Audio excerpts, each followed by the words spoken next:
All right. What's up? Twice in a week. We love to see it. People are getting so much race brain content. A lot of people talking about it. Everyone's talking about it. They can't believe how much race brain content they're getting. They're getting so much race brain content. We're back again. It's your boy, Matt Mason. And today on the show, the scariest man in Hyrox. You don't want to see this man coming if you're on a sled lane. We got Deebo, Marcus Wallace. Marcus, how we doing, man? We are doing great. We had the most exciting weekend in Hyrox history. We are coming back with what looks to be another exciting weekend. I can't wait. This is going to be so unpredictable. I had some bad takes last week. I might have some more this week. Yeah, I want to preface this by saying I've been getting a lot of DMs lately.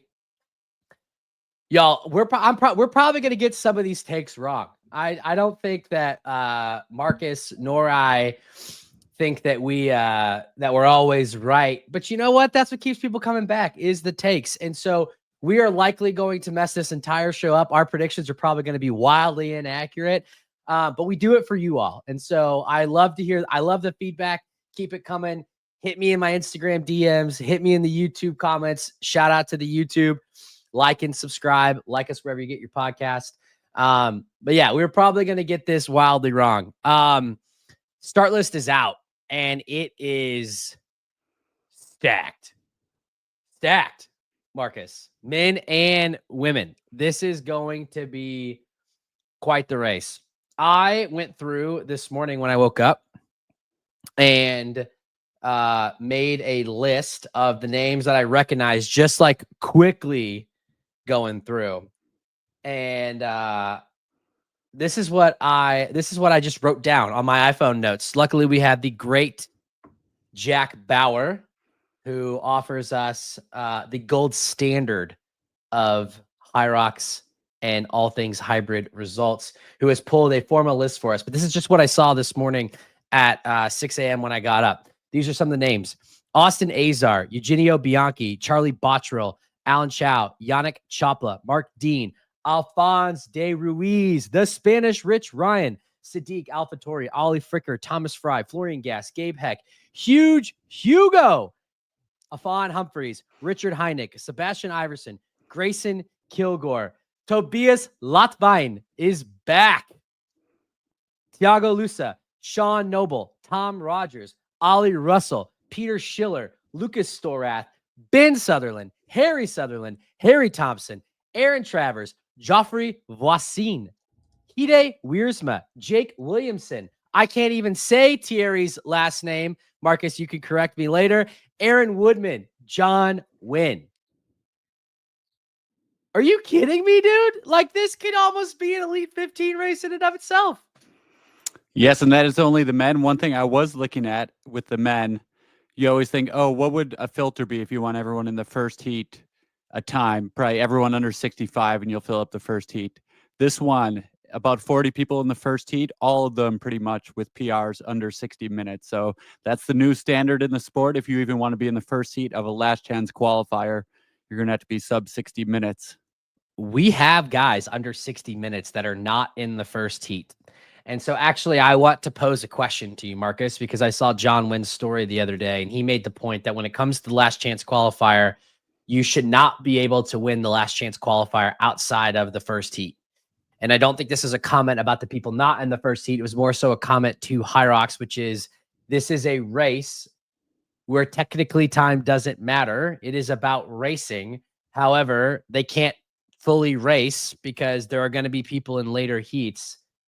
Marcus, you are a probably top 40. Although you're not racing in this because it's all eyes on Chicago for Raw Deebo in the Elite 15 doubles. You are a top 40 men's athlete in the world when it comes to Hyrox. So I guess I'll pose that question to you. Do you agree? Should Hyrox allow someone to win the last chance qualifier, not from the first heat? I disagree with that. They should not be able to win from a later heat, primarily because that would not be on them. That would be on Hyrox.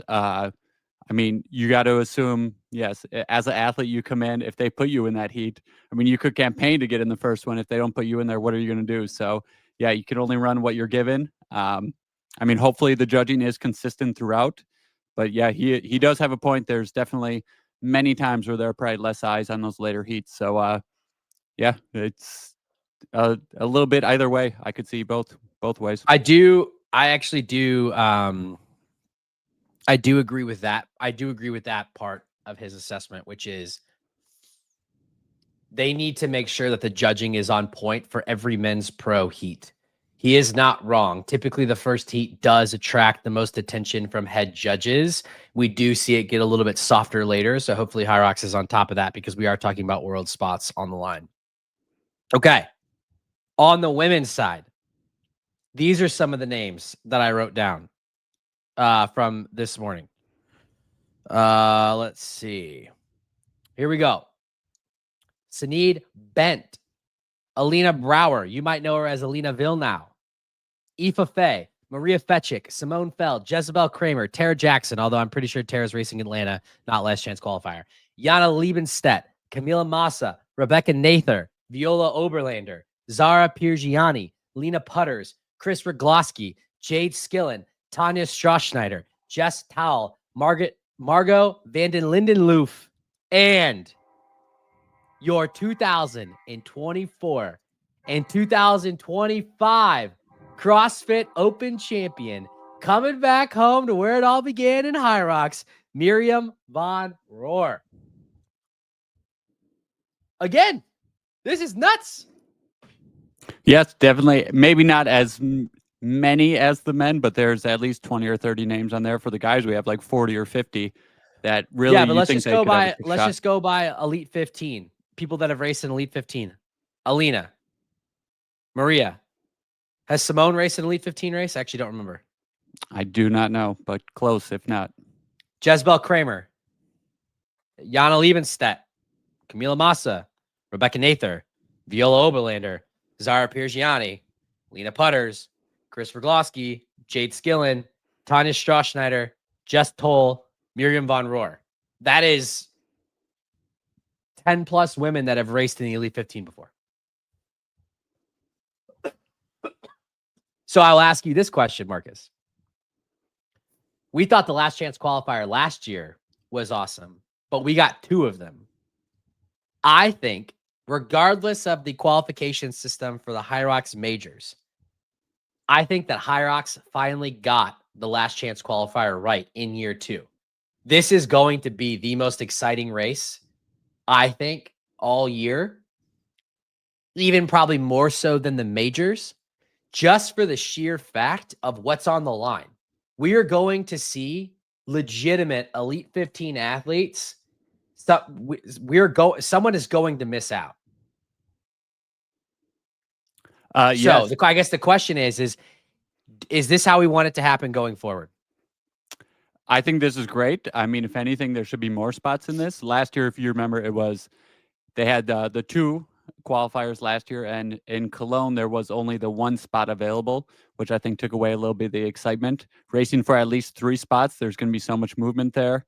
There might be someone who pulls away, but then there's that fight for third still. So I think this is a great way to do it. It's unfortunate that can only be 1 spot in the world, so you got to travel to get there. But yeah, I think it's definitely on the right track. Yeah, I mean, I think that this could be something where, maybe that's the way that you do it.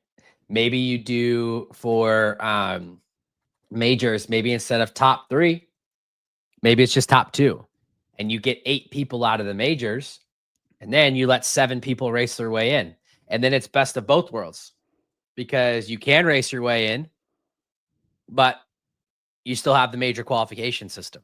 Just saying. Let us know in the comments what you think. Is this the right way to do it? And do you like my suggestion? Or do you think I'm just full of it? Okay, Marcus, where do you want to start? You want to start women or you want to start men? Let's start with the women. Okay, we're going to start with the women. Again, shout out to the man, the myth, the legend, BK's least favorite person, Jack Bauer, for pulling this together for us on the fly. I'm actually going to go ahead and share my screen. Let me know whenever you can see this.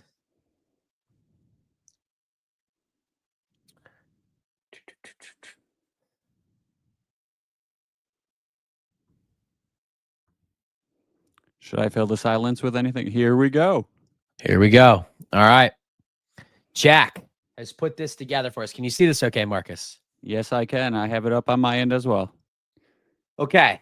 What you're looking at here is you are looking at the times in order of lifetime PR on the left. And then on the right, you're looking at only their season 7 results. So it'll show there on the left, it's got their PR just in general, then their best this season. And then if for some reason, if, let's say Jezebel Kramer, as an example, if her PR came in a different year, like let's say 2023, as an example, we'd show that difference. So I'm just going to go ahead and read off the women in order of their PR this season, because I think that's what we can go off of. And then we will talk through favorites and kind of what we think is going to happen. So I'm going to go. Oh man, I might as well do the top 25, I guess, because this race is going to be tight. So I'm not going to read the numbers for each one. So I'll just go down. Lena Putters, 1 hour, 53 seconds. Margo van den Linden Loof, coming off that hot performance in France, 61:37. Zara Piergiani, 61:46. Camila Massa, 61:59. A name that a lot of the people probably aren't familiar with, Melanie Ma, 62:01. Jade Skillen, 62:07. Jana Liebenstedt, 62:38. Maria Fetchik, 62:51. Jezebel Kramer, 62:58. Tanya Straw, 63:04. Emily Dahman, 63:06. Jane Thompson, 63:06. Kim Evers, 63:21. Aoife Faye, 63:22. Alina Brower-Villeneuve, 63:23. Gabriella Moratti, 63:56. Laura Valgreen, 64:03. Chris Rogloski, 64:04. Ann Akin, 64:11. Vicky McIntosh, 64:21. Viola Oberlander, 64:27. Simone Feld, 64:36. Jess Towle, 64:41. Magdalena Schubert, 64:43. Rebecca Nather, 64:51. I mean, this is tight. I actually, this morning when I was thinking about this, I had my 3 picks, and I was like, oh, I wonder how well this will line up with Jack's numbers. Turns out it doesn't. So, spoiler alert. Marcus, when you look at this women's list, what sticks out to you? One thing that sticks out is this is the second year for the Last Chance Qualifiers. Last year was sort of a unique situation with the women. There was only 3 spots available on the men's side. There were actually 6 available on the women's side.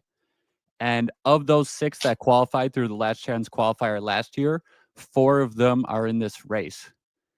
So those 4 women would be Zara Piergiani, Camila Massa, Jana Liebenstedt, and Maria Fetchik. So they have been in this environment before.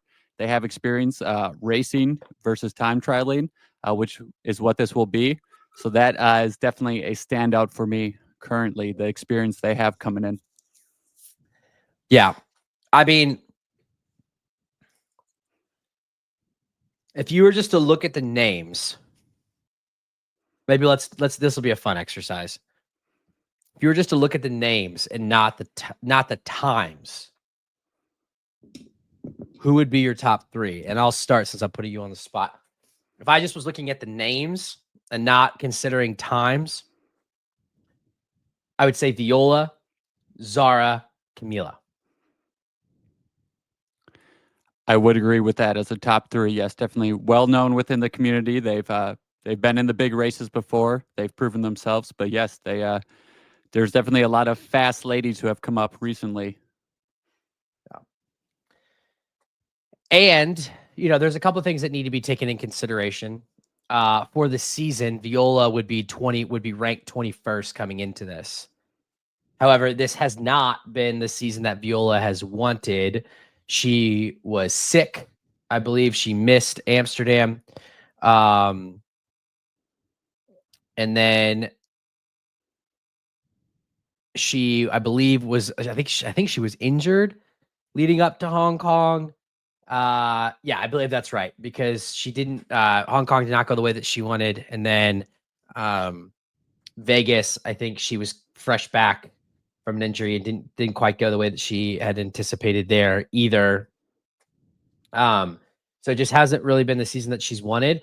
But I think the thing that's surprising is I did not expect that there would be 7 women that would have a PR better than Viola. Would you? No, but that's how fast this, especially these women, all of a sudden 61, 62 seems to be the standard where it used to be 64, 65. Now, With I would say, to be intellectually honest, though, because I think Jack would want us to be, Viola has predominantly raced in elite races over the last 2 to 3 years. And we have covered extensively at this point that there is a difference between racing in an elite field and just time trialing in a regular pro race. So that should be considered. But never, I mean, this is a time trial, effectively, and a race. It's a little bit of both. Yes, there's a little bit of both. And we saw what Viola is capable of last weekend. I mean, the time they ran last weekend with Lena Meyer, she's definitely, if she's not all the way back, she's much fitter than she has been. She's fit enough. I would definitely move her up that list quite a bit. Yeah. But yeah, I don't even really know where to go, honestly, Deebo. I mean, there's a lot that we could cover here. I would say, let's maybe go through those favorites who we listed. I would say that when it comes to Viola, the argument for Viola is she has been there, or she has been here for a while now. We have consistently talked. She's been a top 5 athlete. She was involved in wall ball gate at Worlds. That's the only reason why she didn't wind up on the or did she? No, did she wind up on or off? I can never remember how that whole thing shook out. Did she wind up on or off? She was somewhere between 3rd and 5th. Yeah, I can't remember exactly where the whole thing is a little bit clouded. She's been there. She's not going to be, the moment's not going to be too big for her. I mean, she is a staple in the Elite 15 races. I would expect that she would do well. And I think if you picked her as someone to be on the podium, I think that that's a fair pick. I don't think anyone would argue with you. Yes, definitely the experience, I think, is going to be key in this race. And talking about that, the winner of the European Last Chance Qualifier last year was Zara. She also has all that experience. I believe she's been in every single major this year, just missing out on, she was sort of that last one to miss the spot in many of the races. So I would say, for me, she's sort of a clear favorite coming into this.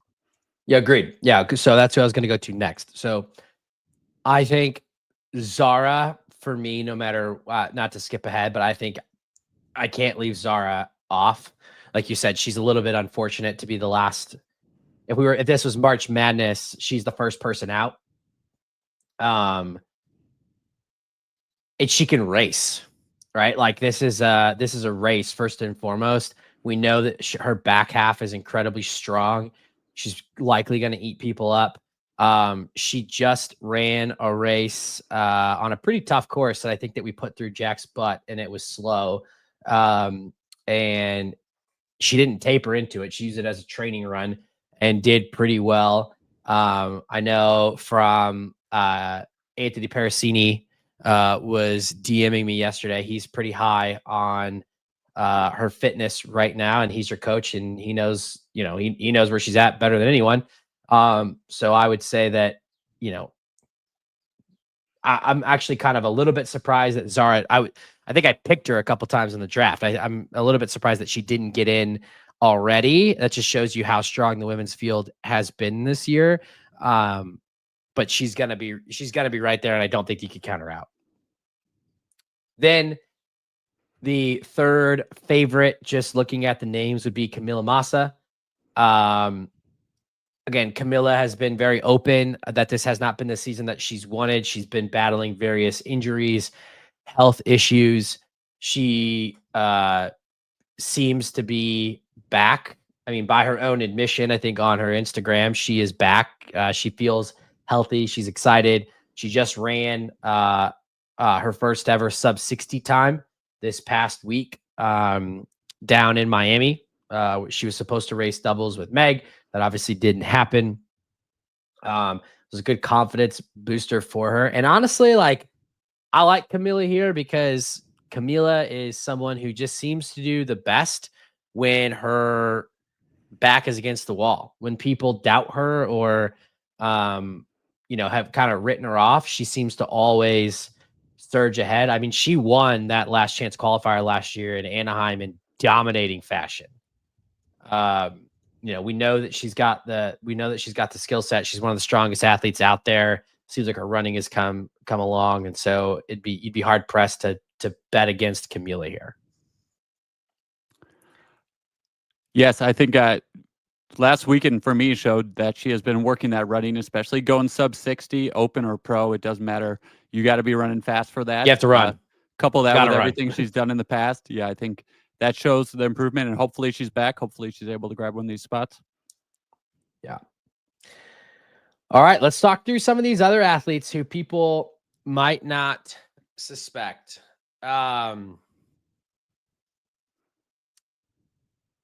Here's a fun little trivia for you, Marcus. You ready for this? I hope so. All right, let's see if you can answer this.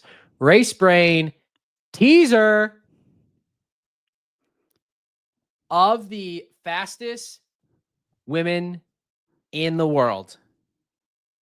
Marcus, do not go and look this up. If you look at the all-time Hyrox Pro times, that leaderboard, top 25, is just basically Lauren Weeks and Meg Jacoby. There are 5 other women that have a top, we'll call it 25-ish time. Can you name those 5 women? Ooh. Vivian Tafuto. Vivian is one. Are you Kate Davey?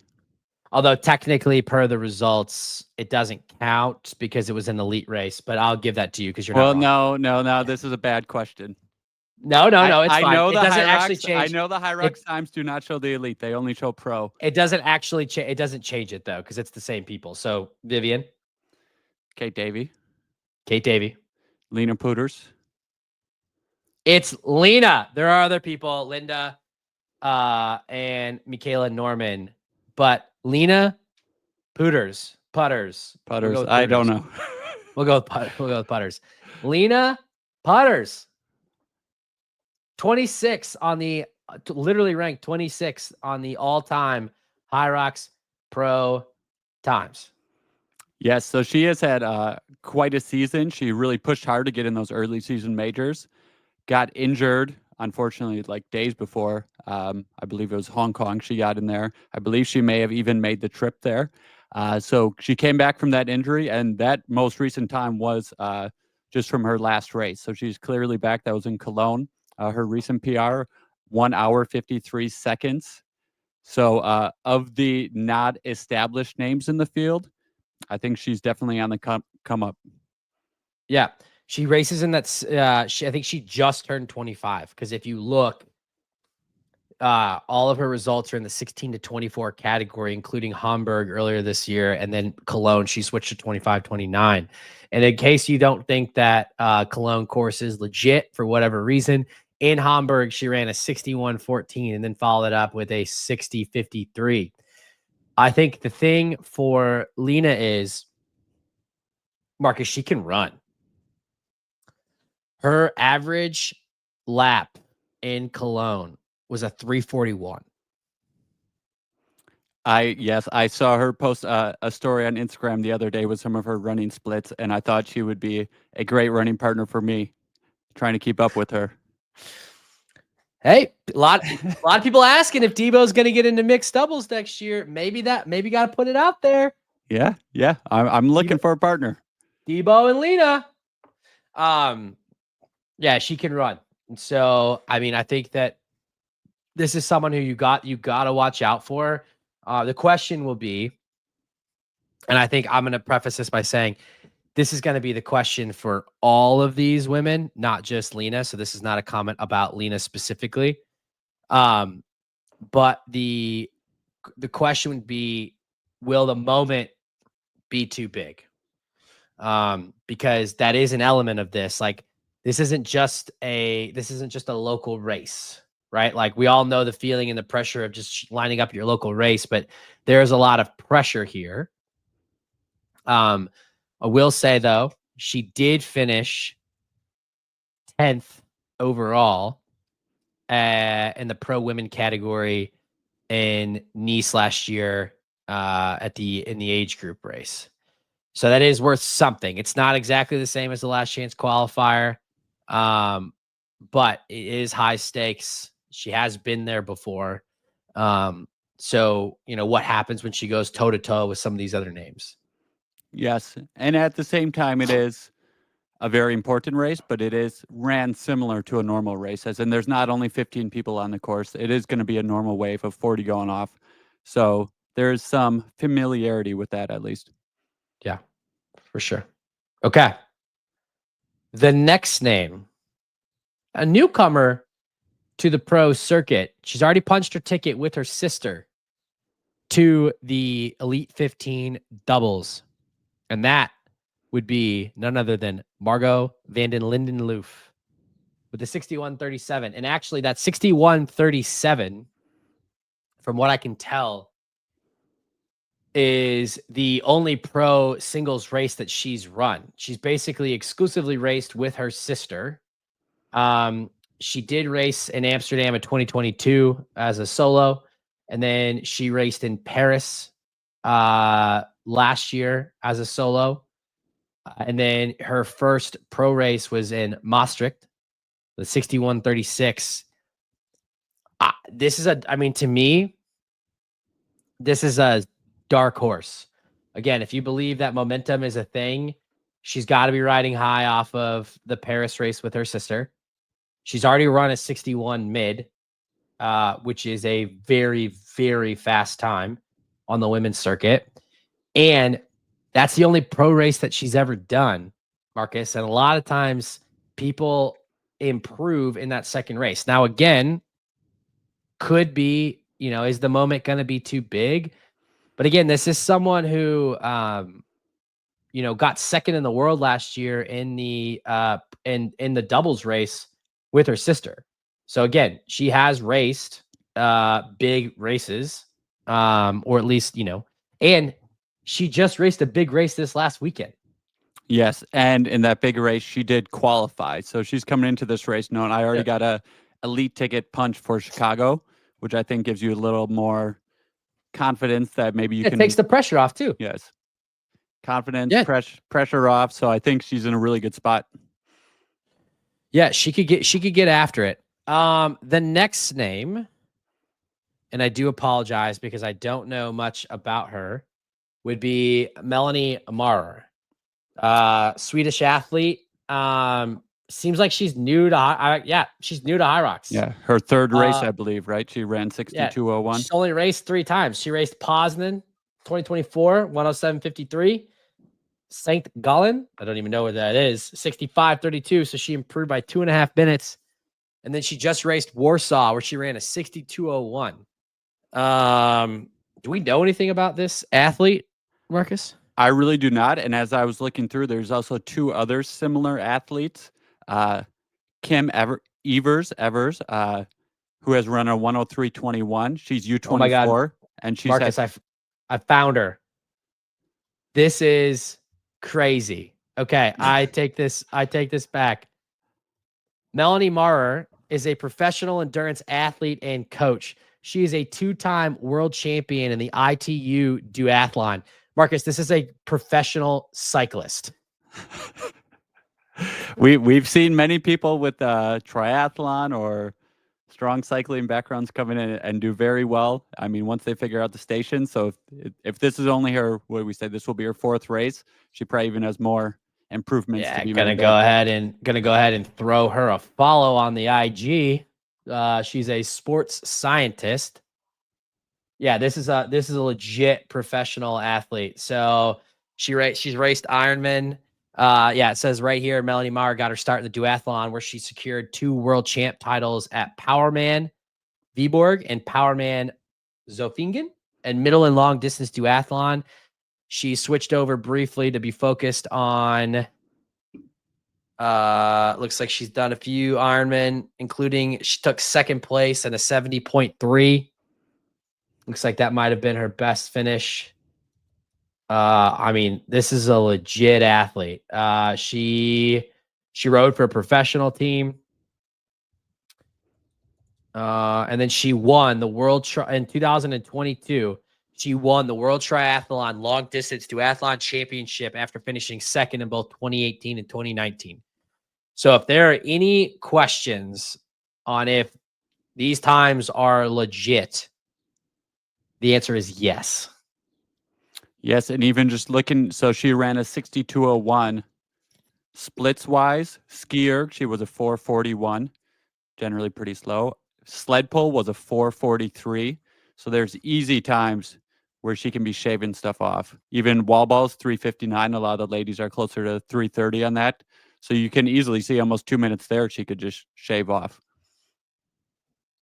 Yeah, I mean, yeah, that is legit. All right, well, our apologies to Melanie. We weren't familiar with your game, but we are now. We might have to watch out for that one.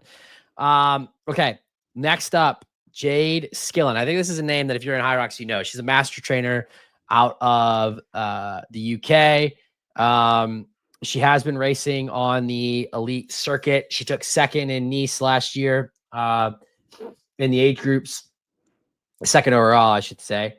And then she raced this year in the elite field for the first time in Amsterdam. She's gotten better all year. She went 63.37 in Stockholm, 63.14 in Frankfurt, and then over in the Middle East a couple weeks back, she went 62.07. And I believe that is her, that's her PB for the year.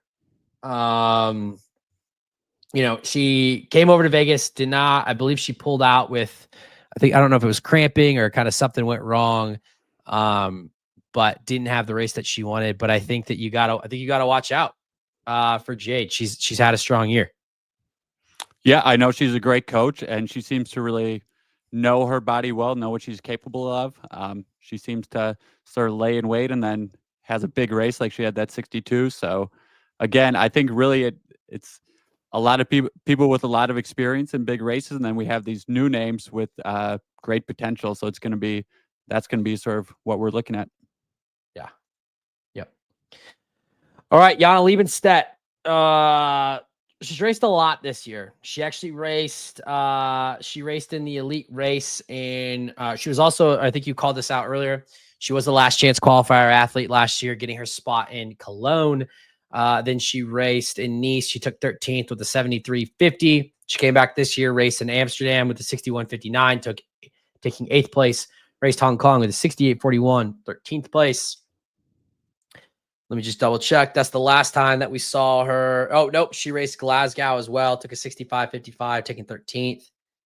And then we saw her last weekend in Paris with Simone Feld. Again, she's been there. She's raced these elite races. I think the question for Jana is, can she run fast enough? I think would be I think my concern, and being able to just keep up with that front of the pack. Looking at her I'm looking at her last pro race in Frankfurt. She struggled a little bit on the pull. And it looks like on the row as well. And that's where, you're going to see some stronger athletes who can run up front. That would be where I'd be worried for her.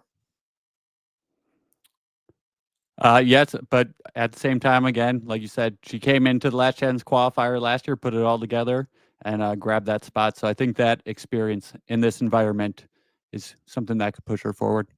100%. 100%. I'm not saying that she can't do it.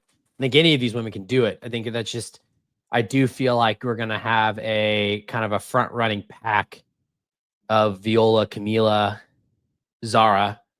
And I think some of these women will go with them. And I just think if your plan is to close on Zara and Viola, like, good luck. And even Camila. So I think that would be a concern. All right. Then Maria Fetchik, 9th fastest time or 8th fastest time coming into this race. Hybrid engine athlete, someone who, again, has been there before, has raced in the elite field, going all the way back to 2023. She's consistently gotten better. She raced in the elite field in Nice, taking 9th. She started this year fairly strong. Actually, I should not forget, she had the dramatic finish in Anaheim to get into the race that way. So she's been in these Last Chance Qualifiers. Again, like, I don't think this season has gone the way that Maria necessarily hoped, or that we thought. Like, we kind of thought that she'd be a breakout athlete, but she's healthy, she's fit. If you believe in momentum, again, she just raced in Miami, securing that Elite 15 double spot with Jess Petro. She's already over there in Barcelona. She's feeling good. And I think, there could be, could this be a little bit of a Margo situation, in that, like, she's racing Elite 15, so she's got nothing to lose, so she might as well just send it? Yes, I think she, again, last week, you had that success last week, you ride that momentum, you have a spot locked up. As you were talking, I think we need to get a soundboard for Race Brain, and anytime you say hybrid engine, we can replace that with a specific sound. Would you be down for that? I am down with that. And you know what, man? What do you want me to do? The hybrid engine is coaching everybody at this point. Threshold all day. They're coaching you. Hit the sound. Bing. But yes, I like Maria here. Honestly, I just think, like, I would think she's gonna. I just think that she's gonna eat people up. Like, we saw her do it last year. She did not go. I thought she went unbroken on wall balls in Anaheim. She didn't, but she broke for like 3 seconds. I think this means a lot to her, and she's got the experience. Like, you got to watch out for her. Like, and again, I don't think that this time is, I know that it's her PR, but I think she's probably capable of more. And I think when you run a 57 in a doubles, I think that gives you a little bit of a boost, a little bit of pop, so to speak, and, like, it could be a race.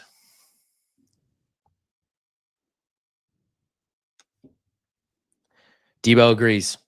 I agree. I think we may need to go over some dark horses and move on to the men soon. So yeah, I agree. Forget about this men's race. I know. We're gonna run out of time. I mean, that's just how deep this is. All right, I would say other names to watch out for: Tanya Straw Snyder. That's a dark. I mean, I don't even know it's fair to call her a dark horse. She's raced on the elite field this year. I mean, do you want to cover Tanya because she was your pick last week? Just with that triathlon background, as we said, cycling, duathlon, triathlon, they seem to transition well. She was hurt coming into her first major appearance, so she definitely has more in her. A few other names I had down here. Kim Evers, she's a U24. She has only done 3 pro races, and in her last race, it was a 103.21, so a strong time. She'll be in the first heat. There's a similar athlete, Anna Aitken, 104.11 in her 4th pro race. So they are quickly dropping times, and then way down on Jack's sheet in 44th under the only season 7 results. Sophia Parvizi Wayne. She's run 57 in the open, so she has the wheels, ran at Duke, a potential dark horse, and she is in a separate heat as well. So that even if you finish 3rd, you aren't necessarily safe in that first heat. It's true. It's true. All right. You covered a lot of the ones that I was going to pick, so I'll give you two others to chew on. It is hard to call a former world champion a dark horse, but Chris Rogloski is in this race. 64.04. I just don't know how you bet against Chris. She's a former world champion. She might be the best hybrid athlete in the sense of, Bracken would roll his eyes right now. And that she does it all. She's obviously an ultra marathoning queen. She's an OCR legend. She has done well in big races. She knows she's not going to, Chris just loves to race. She's just going to be happy to be there. I'd imagine she's going to send it. And, she's raced a couple times recently and said that she felt like she had more to give. So that's someone to watch out for. And then I have no idea what her running background is right now, but Miriam von Rohr is in this race. She is the reigning CrossFit Open champion the last 2 years in a row. She's a former Hyrox Elite 15 athlete. She's got a PR of 62. She does not have, she only did 66.49 this year, but that is she's been focused on CrossFit. Again, I have no idea where her running is and where her aerobic engine is. Let me turn that off. I don't want that moving on me, but you got to think, Marcus, do you think she throws herself in the LCQ race if she doesn't think that she can do well in it? Yeah, it's almost like a reverse Tia. She went to cross. Now she's coming back to Hyrox. I don't know where she's at, but I mean, yeah, a complete weapon in the lunges and the wall balls. If she's one of the few who, even if everyone does them on broken, she could still put 15 seconds on someone else doing them on broken. So yes, if she's there, it's going to be very exciting in the end. She is going to have the fastest station time. She might be one of X on almost the entire thing, and she might not even finish top 10. But if she can run, she could snag a spot. You can't count her out.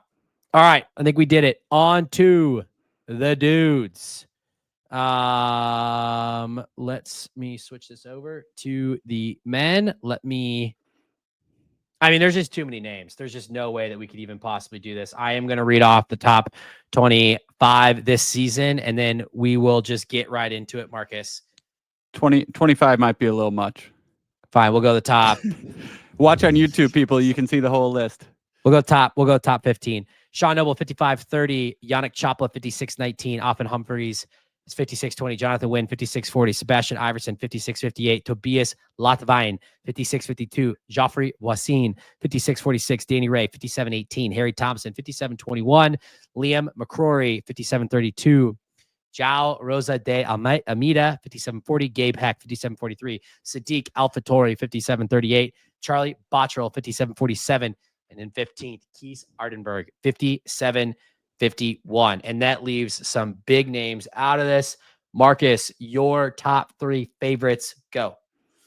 I am not doing that right now. And also, we did have Jack throw together the spreadsheet last minute for us. We do have some of the most recent fast times. There's another maybe 5 or 6 guys who have all run 56 or 57 within the last few weeks who may also have cracked that top 15. So there are so many names up there. It's going to be hard to keep track. Fine.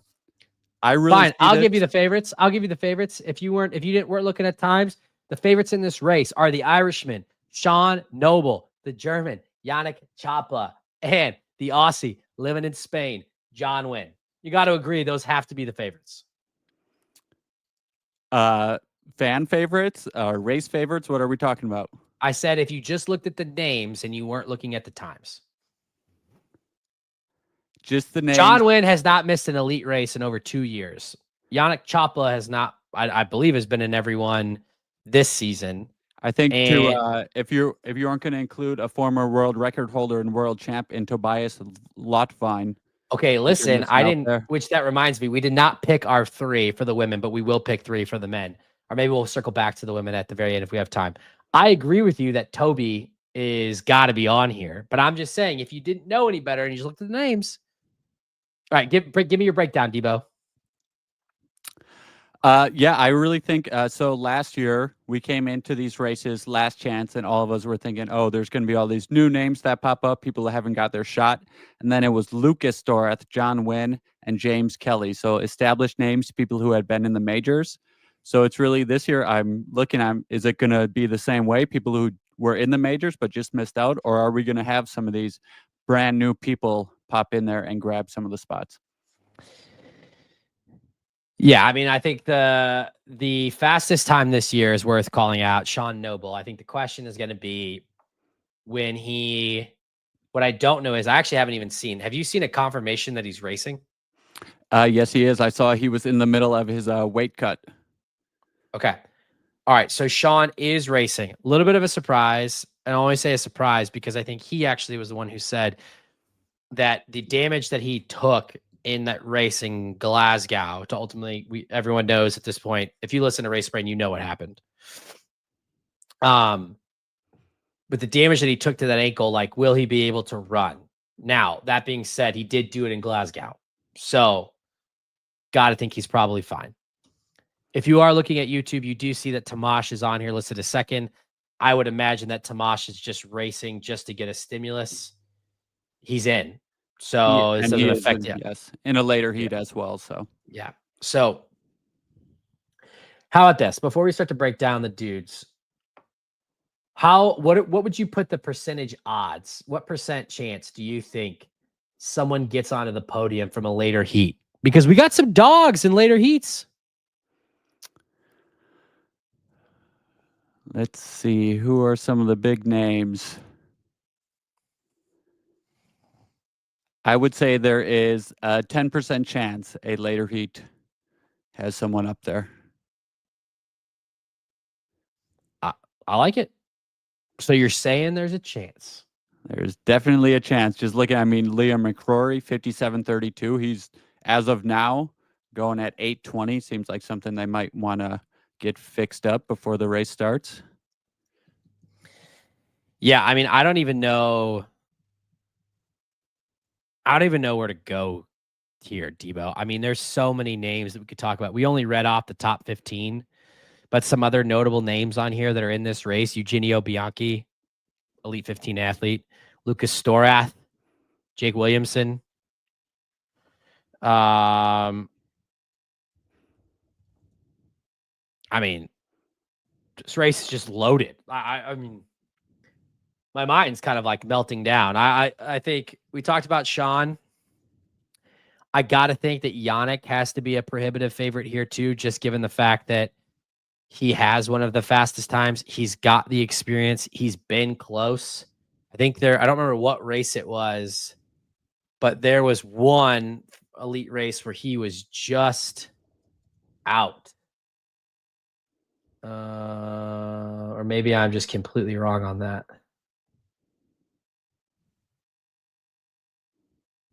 Yeah, Amsterdam. He got 4th. Yes, that's the one where he came out very hot and he was in the lead a good portion of the way through the race. Yeah. Yeah, I mean, he just got to get stimulus this last weekend with Tim. You know he can run. He's legit. Not gonna be afraid. Here's another question for you about this race. There are a lot of dudes. A lot of dudes. And a lot of dudes that can run. I think because this is a race, how big of a blow up do you think we're going to see in the middle? I think that there's going to be a large blow up, but I think there's going to be 1 or 2 athletes who go out incredibly hot, and we think, what are they doing? But they're going to hang on and get one of those spots. So it's a high risk move to go out like that, but I think at least one person that we aren't expecting is going to hold on for the entire race.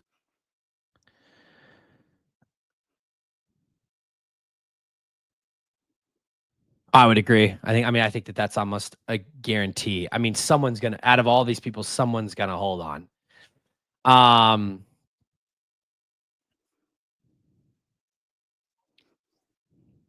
Yeah, you got. I mean, I like John Wynn here. John Wynn came over, got took second, I believe, in the Last Chance Qualifier in Anaheim last year.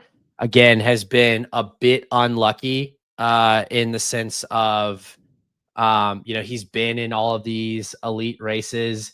He was not healthy for Glasgow. He was sick. He pulled out after, I believe, the push. He got 7th in Vegas. He got 5th in Hong Kong. I think he literally just missed it. Yeah, it would have been 5th, right? Because JK won that race and already had a spot from Amsterdam. So John would have been the first one to miss out. He has done well before. John also seems like the kind of guy that does best when people count him out, his back's up against the wall. Feels like he just kind of turns into a different athlete in those moments. So I like his chances here. Maybe for, you kind of already called it out. So maybe let's go there. Do you think that Tobias, that this was the plan all along? I know he has a lot of family responsibilities. I know he doesn't race as much. It is a little, when you look at it, that his best time this season was from Amsterdam, which ended up being a pretty fast course and was the first major of the season. So what was that, way back in October last year? But at the same time, I mean, it's impossible to count him out.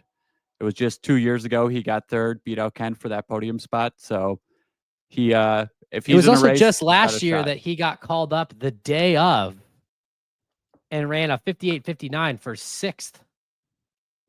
Yeah, so he's the moment's not going to get to him, that's for sure. Well, that's I think that's my question, Deebo, is like, yes, I understand that he hasn't raced a ton, but he's got 4 kids now. He has a full-time job. It's worth considering, like, if you're good, instead of trying to train all year to race the majors, I mean, you're a dad, you know how it is. You can't, maybe you can't train all year round, but could you convince your significant other, like, hey, babe, I just need 2 months to get sharp and then 1 month to hold it into Worlds? You'd probably make that work. Yes, I guess it depends who you are married to, but that does sound like a good plan. That is, not much travel for him. I think he's sort of a wild card. I've obviously proven, but it's what kind of shape is he coming into and what's his build up to the race been like? I just don't think Tobias puts himself in this race if he doesn't think that he can contend. And to your point, he is a former world champ. He is a strong athlete. And I'm just wondering if maybe I think that there's probably some validity to maybe like, hey, I can't do this full time, but I can get ready for one race and then I can get ready for Worlds. So there's a few men I would like to highlight. Yeah, go for it. Longtime listeners of Race Brain know that there's incredible American bias on this show. There's also, at a certain point in Hyrox history, most of the fast courses seem to come out of Spain, and everyone would take those times coming out of Spain with a grain of salt. That has definitely changed. I do not think many fast times, if anything, those seem to be slower courses these days. But there are quite a few Spanish guys. One Portuguese guy, close enough, we'll count him in there. Aitor, he's actually on Those Jack's are fighting list. words, by the way. Close enough, as in you're gonna get Hyrox so does much. not have a You're gonna get so Hyrox much does not hate. have a franchise in Portugal, so their closest races are in Spain. That is all I'm trying to say. All I'm saying is Deebo's DMs are about to get blown up, saying that the Portuguese and the Spaniards are close. You were about to get roasted. Do they not share a border? There are a lot of countries that share borders. I mean, only by distance. And I just want to highlight some of their athletes. Don't come at me, people. Aitor, he's on Jack's list, down in 22nd, but he did actually, as I said, we got this list put together last minute, 56-24 in Warsaw. So if he was on this sheet correctly, he would be way up in, what is that, 5th place. So definitely a name to look out for. Emilio Aguayo, I love tuning into the Hyrox Spain YouTube channel. If you don't watch that, they have been broadcasting many of the races. They usually actually have a drone flying as well. It is a very good broadcast. He has been a standout in there, great running ability. And Pablo Sanchez Santos right underneath him as well, 57.19 in Malaga. And then also up on Jack's list, 12, João Rosa de Almeida with a 57.40. I believe one of those four men is going to grab one of these three spots. Add that on to the duo of Spaniards who won the elite doubles last week in Paris. It's going to be the coming out party for Hyrox in Spain, maybe Portugal. Yeah, no doubt. The other notable names on here that people are definitely familiar with that have raced Elite 15 that you have to watch out for, in no particular order. Geoffrey Voisin has been a staple for years. Harry Thompson, Gabe Heck, the American living in, I believe, Thailand, has raced in Elite 15 as recently as this year, has put up some strong performances. Sadiq Alfatori, and then looking at Eugenio Bianchi, who we already mentioned, Lucas Storath, former world champion. Also wonder if kind of he's put his eggs in this basket. I know that he's got commitments as well, and family commitments. And so I would be curious there. But for me, I think that the dark horses that I would watch out for, I actually talked about this on the show a couple weeks ago. I'm excited to see him put his nose in this. The Brit, Charlie Bottrill. Big time on the Hyrox influencer circuit. But I want to read off some times that this dude has run just this year. I mean, this dude races all the time.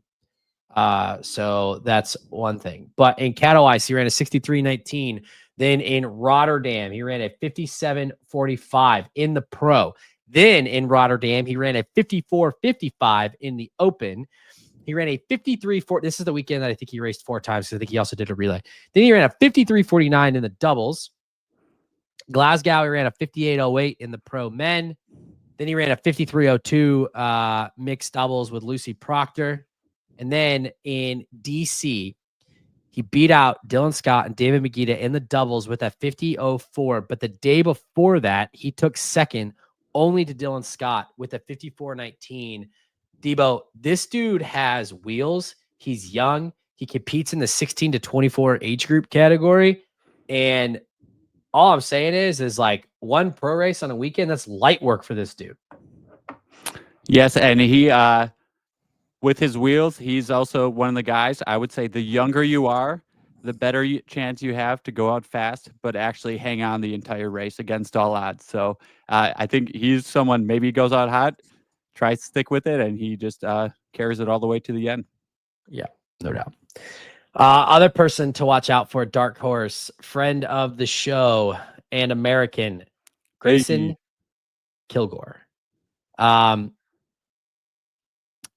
Grayson took second at DecaFit World Championships. He just ran. I think then he took first in. Oh wait, did he take first in? He took first in the Vegas race, pro race. Yes, he took first in the Vegas race. He took second in the mile to Shadeg, and then he won DecaFit teams with Katie, and I believe they won the mile as well. It doesn't matter. It doesn't matter. No offense to Deca. Strong racer. I think his eggs are in this basket. He marked this one on the calendar. He's been training for it. We haven't seen him go faster than a 58.12, but the dude can race.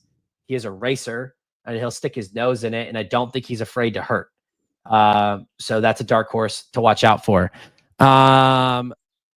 Other names. While we're on him, I would also like to highlight the other American, Gabe Heck, not living in America now, but coming over from Thailand. And right underneath Grayson, Tom Rodgers out of Australia. Been a little quiet recently, but you got to think if you're coming all the way from Australia, you're feeling good. He also was one of he was the first person, along with Chris Woolley, to lock up a spot in the elite double. So he already has that spot. And now just seeing if he can also get that individual for Chicago. Yeah. Last dark horse, and then let's end this by making some picks, Deebo. You called me out that I got his time wrong. And Jack also got his time wrong. Jack, I told you at the beginning of the show that you had gold star analysis, but now I'm wondering, I know you did this fast, man. Jake Williamson ran a 57.04 in Glasgow. We know he can run. Dude's got wheels. He might be one of the guys that's going to take it out hot. You can't count out Jake. Okay. Yeah, definitely great commentator, great racer. There's other guys on there. Just quickly, Aaron Travers went 56.27 Glasgow, so he actually beat Jake. I mean, Deebo, how many dark horses we're gonna have? Philip Wamser 56.38 in Warsaw. Hugo Huge 56.32 in Malaga, his second race of the weekend. Hugo. Harry Sutherland 56.56 in Warsaw. Ali Russell 57.01 in Warsaw. Warsaw seemed incredibly fast, but that's besides the point. There are so many names, so many great times on this list. All right, Deebo, let's make some picks. Let's go top 5 men. I have to go down to 5. 5. I'll make you pick 5. In no particular order. Sean Noble. John Wynn. Got to go America. But it's going to be Gabe Heck and Wisconsin. America and Wisconsin. Got to go with it. That's 3. 3 and Harry Thompson. Okay. Who we haven't even really talked about. That's how many names there are on this. We mentioned him as someone to watch out for. A little bit, but I mean, we can't talk about everybody. We talked about everybody. This would be a 3-hour show. And the man who finished second at last year's Cologne Last Chance Qualifier, always in the mix. Watch out for him on the wall balls. Geoffrey Vozon. Okay, repeat your 5 because you did that slow. Oh no. I don't even remember. Sean Noble, John Wynn, Harry Thompson, Geoffrey Vozon, and Gabe Heck. Okay. I'm not afraid of smoke. Give me all the smoke. I'm going to go in order. Your winner of the men's Last Chance Qualifier, Yannick Choppa. Second place, the Aussie, John Wynn. Third place, Jake Williamson. Fourth place, Sean Noble. And in 5th, the American, Grayson Kilgore. All right. We got to do the same thing for the women. So I'm going to pop it back over. Let's do same thing. Top 5. I made you start, so I will start. Give you time to think about it. Give me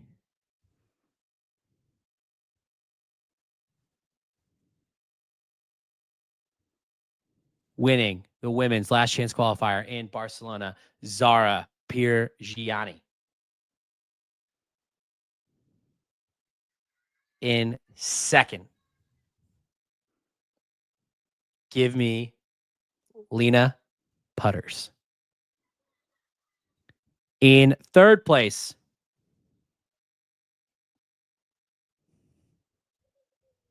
Camila Massa. 4th place, Maria Fetchik. 5th place,